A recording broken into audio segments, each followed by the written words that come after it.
சீதா கல்யாண சரித்திரத்தை சொல்லணும் நாளா. சீதை தான் ராமனை கல்யாணம் பண்ணிட்ட வைபவத்தை ரொம்ப அழகா சொன்னாளாம். மிதிலாதிபதில் வீரா ஜனகோ நாம தர்மவிதே சத்ரதர்மேத்யபிரதः ஞாயதஸ்யாஸ்தி வேதினீ தஸ்ய லாங்கலஹஸ்தஸ்ய கர்ணதக்ஷேத்ரமண்டலம் அஹம் கிலோத்கிதா வித்வா ஜகதீம் நிருபதே சுதா. மிதிலேன்னு ஒரு நகரம், ஜனகன் ஒரு ராஜா, க்ஷத்ரிய ஜாதியில் பிறந்தவன், ஸ்வதர்மத்தை பெரிதாக நினைச்சவன், நியாயமாக பூமியை ஆண்டான். அந்த பிரபு யாகம் பண்ணி தங்க கலப்பையினால பூமியை உழுதாள்.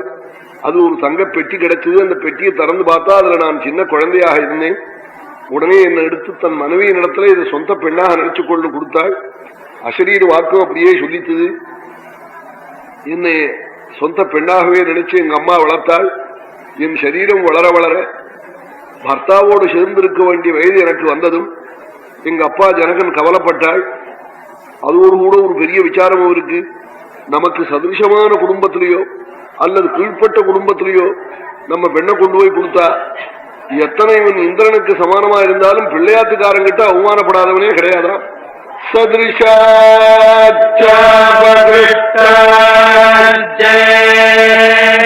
லோகே கன்யாபிதா ஜனாதே பிரதர்ஷனமவாப்னோதி க்ஷத்ரேணாபிசமோ புவி. இந்திரனுக்கு ஒப்பாக பெண்ணாத்துக்காரன் இருந்தாலும் பிள்ளையாத்துக்காரங்கிட்ட இருந்து அவமானப்படாதவன் உலகத்துல இருக்க முடியாதா? ஒரு கால அவா நிலவாளா இருந்து உள்ளான். அந்த மாப்பிள பையன் மாப்பிளைய பெற்ற தாய் போப்பன்லாம் ஜனாத்துன்னார். கன்யா பிதா ஜனாத்துன்னார். ஆறா ஒரு பையன் அந்த ஊர்ல இருந்து கல்யாணத்துக்காக வந்திருப்பான். அவன் படுத்துற பாடு பிரமாதமா இருக்கும்னு. என்னமா காபி ஆறி போச்சு, இட்லி சூடா இல்ல, கடுகு மாங்காய் ஏன் பெருசா இருக்கு, இப்படி எல்லாம் காப்பன். பெருசா இருந்தேன் தடிப்பைய கடிச்சு தந்தேன். இப்படி எல்லாம் தாறுமாறா பேசுவன். ஆறா ஒரு பையன் வந்து கல்யாணத்துல ஏதாவது குத்தம் சொல்றதுக்குன்னே வருவான். அது மாதிரி எல்லாம் அசத்துக்களத்துல பேச்சு கேட்க முடியாது ஆயிடுமே. நம்ம கன்னிக்கையை பிரத்தியாரத்துல கொடுத்தாகணுமே. இன்னும் எங்க அப்பா கவலைப்பட்டாள். தாம் தர்ஷணாமதுரத்தாம் திருஷ்ட்வா சாத்மனிபார்ஜிவா சிந்தாங்க பகதப்பாரம்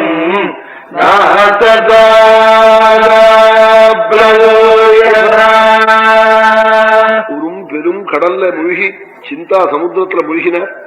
எங்க அப்பா சிவதனுஷ பந்தயமா வச்சாள். ஒரு ராஜாக்களாலையும் அதை ஆகர்ஷணம் பண்ண முடியல. அப்போ சொன்னாள் எங்க அப்பா, நாகிருஷ்டம் நஜடாக்கிருதம் அனமிதம் ஸ்தானாச்ச நத்தியாஜிதம். உத்தராலையும் அந்த வில்ல ஒண்ணும் பண்ண முடியல. சீதே வீராள் இல்லாம போயிடுது. நிர்வீரமுர்வீதலம் வீராள் இல்லாமல் ஆயிடுது உலகம். உனக்கு கன்னியாமடம் தான் கட்டணம், உனக்கு கல்யாணம் இல்லைன்னு சொல்லிவிட்டாளாம் ஜனகர். உடனே கண்ணால ஜலத்தை கொட்டினேன், பர்த்தாவோட வாழ்க்கை இல்லையா என்று. அந்த சமயத்துல என்னுடைய இடதுகன் இடதுகை இடதுகால் இடதுடையெல்லாம் துடிச்சுது. இடதுபாகம் ஸ்திரீகளுக்கு துடிச்சா சகுனம், சகுனம் உண்டாருதே நினைச்சேன். விஸ்வாமித்ரேண சகிதா யஜ்ஞம் த்ரஷ்டும் சமாகதா லக்ஷ்மணேன சஹ ப்ராத்ரா ராமः சத்ய பராக்கிரமः. இந்த சகுனம் உண்டான உடனே விஸ்வாமித்திரருடன் லட்சுமணனுடன் என் பிரபு ராமன் பிரம்மச்சரியத்தோட 12 வயசு குழந்தை வில்லும் கையுமா வந்து நின்னாள். சிவதனுஷ ஆகர்ஷணம் பண்ணி சிவதனு பங்கம் பண்ணினாள். தேவர்கள் எல்லாம் புஷ்ப வருஷத்தை வருஷிச்சாள். உடனே எங்க அப்பா என்ன அங்கிருந்து அலங்காரம் பண்ணி அழிச்சுன்னு வந்து சால கிராமம், துளசி, தீர்த்தம், ஒரு மாடு, கண்ணுக்குட்டி இது எல்லாத்தையும் எடுத்து கன்னிகாதானத்துக்கு ஆரம்பிச்சுட்டாளா.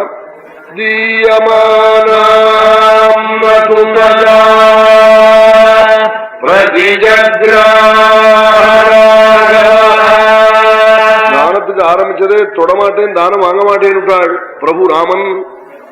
ஏன்னு காட்டாள், எங்க அப்பாவுடைய உத்தரவு இல்லாம நான் யாரையாவது நான் பாட்டு கல்யாணம் பண்ணிட்டு போறதா? நான் பிதாவுக்கு உட்பட்ட பையன். அவித்யாயவிதுஷ்சந்தம் அயோத்யாதிபதே பிரபோ. இப்படி சொன்னதே எங்க அப்பா தசரதாதிகள்லாம் தெரிவிச்சு மறுபடியும் அந்த குடும்பத்திலையும் 4 பிள்ளை, எங்காத்திலையும் 4 பெண்.